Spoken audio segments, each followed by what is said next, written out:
이 말씀을 통해서 성찬의 말씀, 성찬식에 참여하는 자의 결심이라는 제목으로 말씀을 나누겠습니다. 우리가 이 성찬식에 참여할 때마다 우리는 마음에 결심을 해야 됩니다. 결심이라는 것은 내가 이렇게 하나님의 은혜에 합당하게 살아야 되겠다, 이런 마음의 결단을 얘기하는 거죠. 물론 우리는 결심한다고 해서 다 그렇게 되지는 않지만, 그러나 아예 결심도 없다면 어떤 좋은 일을 이룰 수가 없어요. 어떤 사람은 그러죠. 작심삼일이라. 그렇지만 우리는 작심삼일만 가도 많이 가는 겁니다, 여러분. 여러분, 그런 사람에도 그런 경우 있잖아요. 저도 학생 때, 중고등학생도 있지만 내가 학생 때 내가 오늘은 밤 12시까지 반드시 공부해야 되겠다 결심했지만, 자고 일어나 보면 책상에 엎어져가지고 아침에 깨 일어나요. 12시는 그만두고 한 10시쯤 해가지고 책상에 엎어져서 자던 때도 있었어요. 옆으로 쓰러져 자든지. 그러니까 사람이라는 것은 결심한다고 다 되는 건 아니지만, 그래도 뭔가 하려고 이루려고 하는, 선한 뜻을 이루려고 하나님 뜻대로 살려고 하는 그런 결심만큼은 우리가 필요하다는 거죠. 아예 없이 그냥 막 되는 대로 살고 막 세상 마음 떠오르는 대로 살고 감정대로 살면 안 된다는 거죠. 그래 부족하고 연약하지만, 한계가 있지만 자꾸 우리는 결심하면서 결단하면서 주님께로 더 가까이 나가야 되는 거예요. 완전한 대로, 성숙한 대로 더 나아가려고 하는 이 중심만은 우리에게 있어야 된다는 거죠. 저나 여러분이 우리가 하나님 앞에서도 뭔가 이렇게 새로운 각성을 가지고 은혜를 받고 새롭게 하려고 그러지만 그게 100% 다 이루어지진 못하잖아요. 그러나 하나님이 보시는 건 우리의 중심을 보시는 거예요. 그래도 하나님 뜻대로 살려고 정말로 마음의 방향을, 주님께 열정을 가지고 노력을 하는 그 중심을 보시는 거지, 우리가 뭐 결심하는 대로 100% 완벽하게 살 수만 있다면 얼마나 좋겠어요. 그런데 그렇게 되지 못하는 거 주님이 다 아셔요. 그래서 우리는 작심삼일, 그래서 이 결심을 우습게 여기는데, 그래도 우리는 결심해야 돼요. 작심삼일만 가도 대단한 겁니다. 결심 많이 해본 분들은 아실 거예요. 작심삼일만 가도 대단한데, 저는 작심일일 해도 괜찮을 것 같아요. 작심일일. 한번 마음 결심하고 하루만 가더라도, 그러면 또 이제 새벽에 나와서 또 기도하고 열심히 또 새롭게 날마다 작심일일 이렇게 하다 보면 좀 더 진보가 있을 줄로 믿습니다. 자, 그래서 우리는 이 성찬식에 참여하면서 우리가 하나님의 은혜에 합당하게 성찬에 참여하는 자의 결심, 해야 될 결심이 뭐냐? 첫째로는 기쁨과 감사함으로 살기로 굳게 결심해야 됩니다. 하박국 선지자는 고백하기를, 나는 여호와를 인하여 즐거워하며 나의 구원의 하나님을 인하여 기뻐하리로다. 하박국 3장 18절에 말씀하고 있습니다. 하박국 선지자가 만난 상황은 가지가지 어려움입니다. 소의 양가려니 소가 없어요. 또 밭에 소출이 없어요. 별다른 먹을 거 입을 거 경제적인 상황이 말이 아닙니다. 너무너무 가난해요.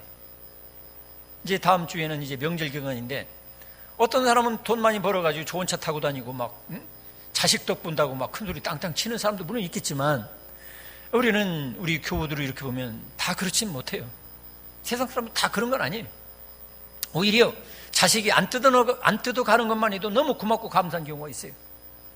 그렇기 때문에 우리들은 이 하박국 선지자처럼 내가 경제적으로 힘들고, 내 자식 대단히 잘 되는 것도 없고, 내가 무슨 봉급이 올라온 것도 없고, 오히려 일하고 봉급도 못 받고 힘들고 어려운 그런 상황이라 할지라도, 하박국 선지자는 여호와로 인하여, 하나님 때문에 감사하기로 결심했습니다.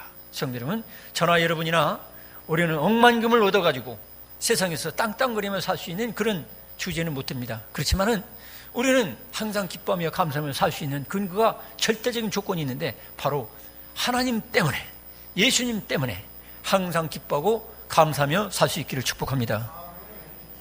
그래서 항상 기뻐하라, 쉬지 말고 기도해라, 범사에 감사라, 이게 하나님 뜻입니다. 그렇기 때문에 여기 이 표어대로 우리가 나는 주님 때문에 행복한 사람, 여러분 돈 때문에 행복하고 건강 때문에 행복하고 자식이 출세해서 행복하고 이런 것보다도 우리 예수님 때문에 행복한 저와 여러분 되기를 축복합니다. 그래서 항상 우리들은 하나님 때문에, 나는 다른 어떤 조건보다도 우리 예수님께서 나를 대신하여 죽기까지 사랑하시고 그 몸을 빵처럼 띄워주시고 그 몸의 모든 피를 십자가에 죽으심으로 나의 죄와 허물을 씻어주시기 위해서 십자가에 죽어주신 우리 주 예수님을 이 성찬에 행사할 때마다 우리는 주님 때문에, 예수님 때문에 항상 기뻐하고 감사하며 살기로 여러분이 항상 결심하시면서 이 성찬식에 참여하시기 바랍니다. 두 번째로는 우리가 이 성찬식에 참여하면서 어떤 결심을 해야 되느냐? 주님의 은혜를 항상 기억하며 살기로 굳게 결심해야 돼요. 여러분, 주님의 은혜, 주님께서 우리에게 베풀어 주신 그 엄청난 은혜가 있어요. 그 엄청난 은혜를 우리는 24시간 하루를 살면서도 어떤 날 까맣게 잃어버리고 사는 수가 있어요. 그래서 세상적인 조건이나 어떤 나의 어떤 욕심이 충족되지 못하면 이것 때문에 우리는 하나님의 은혜와 받은 그 은혜를 까맣게 잊어버리고 원망불평하고 마음속에 어떤 감격과 감동이 없이 사는 그런 경우가 있다는 거예요. 여기 오늘 읽은 고린도전서 11장 24절의 말씀처럼 이것을 행하여 나를 기념하라. 기념하라는 것은 어떤 의식에 동참하고 거기서 그치는 게 아닙니다. 이 빵과 포도주를 쳐다보면서 이 빵은 나를 위해서 십자가 못 박혀서 죽으시고 찢기신 예수님의 몸을 상징하면서 그 예수님의 몸을 나를 위해서 한 조각 빵처럼 다 찢겨주시고 조각난 예수님의 몸을 내 안에 모셔드린다, 이런 의미를 새기면서 이 성찬식에 참여하는 거예요. 이 포도주를 보면서 우리는 예수께서, 우리는 이런 데 다쳐가지고 피가 좀 나도 아프고 아깝지요. 근데 우리 주 예수님은 온몸의 모든 피를 한 방울도 남김없이 물과 피를 다 십자가에 못 박히셔서 그 고통 중에 다 흘리셨습니다. 근데 이 포도주를 쳐다보면서 나를 위해서 찢기고 상처나가지고 온몸에 있는 모든 피를 다 쏟으신 예수님, 생명을 나에게 흘려주시기 위해서, 나의 죄와 허물을 다 씻어주시기 위해서 우리 주 예수님 한 방울의 피까지도 다 나에게 다 떼어주셨다는 이 사실을 기억하면서 우리는 이 성찬식에 참여하고 그 은혜를 항상 잊지 말고 살아야 되겠다, 이런 결심을 하시기를 축복합니다. 그 다음에 세 번째로 우리는 이 성찬식에 참여하면서 어떤 결심을 해야 되느냐? 주의 은혜를 전하며 살기로 굳게 결심해야 됩니다. 고린도전서 11장 26절, 오늘 여기 읽은 본문에 보니까 너희가 이 떡을 먹으며 이 잔을 마실 때마다 주의 죽으심을 오실 때까지 전하는 것이니라 그랬어요. 성찬식을 하는 의미가 뭐냐 말이죠. 주님이 이제 우리가 물론 개인적인 종말로서 우리가 죽은 다음에 주님의 품에 안기기도 하지만 때가 되면 하나님이 정하신 때에 주님이 우리 모든 인간들에게 재림, 우리에게 오실 때가 있어요. 그때까지 이 죽어가는 영혼들을 주님이 구원받기를 원하는 이 세상의 모든 사람들 앞에 주님의 놀라우신 그 사랑과 은혜를 절하며 살기로 작정하는, 결심하는 이 성찬식이 되어야 된다는 거예요. 그 다음에 우리가 이 성찬식에 참여하면서 우리가 결심해야 될 것은 성찬을 참여할 때마다 성찬에 합당치 않게 산 것을 회개하며 살기로 결심해야 돼요. 여러분, 이 성찬식은 무엇입니까? 바로 예수님의 몸을 내 영혼에 모시고, 그래서 예수님의 몸을 내 몸에 모셨으니까 나는 성전이 되고 예수님의 한 몸이 되는 거예요. 예수님 몸에 내가 연합이 되는 거예요. 그러면 예수님의 몸에 연합된 예수님 몸이라면 어떻게 살 것인가? 여기에 합당하게 살지 못한 것은 성찬식 할 때마다 우리는 해결해야 됩니다. 예수님 성찬식을 통해서 그분의 몸을 다 내주셔서 빵조각처럼 나에게 다 내주셔서 나는 예수님을 모신 몸이 되었고, 나는 예수님의 몸으로서 이 삶 속에 현존하는 이 사회 속에 현존하는 나의 가정과 교회 생활 속에서 이 예수님의 몸처럼 내가 살아야 되는데, 예수님의 몸으로서 내가 낮아진 적이 있느냐, 희생한 적이 있느냐, 남의 짐을 대신 져준 적이 있느냐, 남을 위해서 내가 정말로 나를 버린 적이 있느냐, 이거를 점검해 봐야 된다는 거예요. 그래서 나는 예수님의 몸처럼 내가 섬기고 낮은 자리에서 남을 도와주고 이렇게 살아야 되는데, 우리는 종종 나의 식욕과 성욕과 명예욕과 소유욕과 이것만 충족하는데 급급하고 오히려 남을 이용해 먹고, 오히려 남에게 폐해를 끼치고, 남에게 수고를 끼치고, 남의 등에 땀이 흘리게 하고, 이런 인생을 살았다면 예수님의 몸과는 무관한 거예요.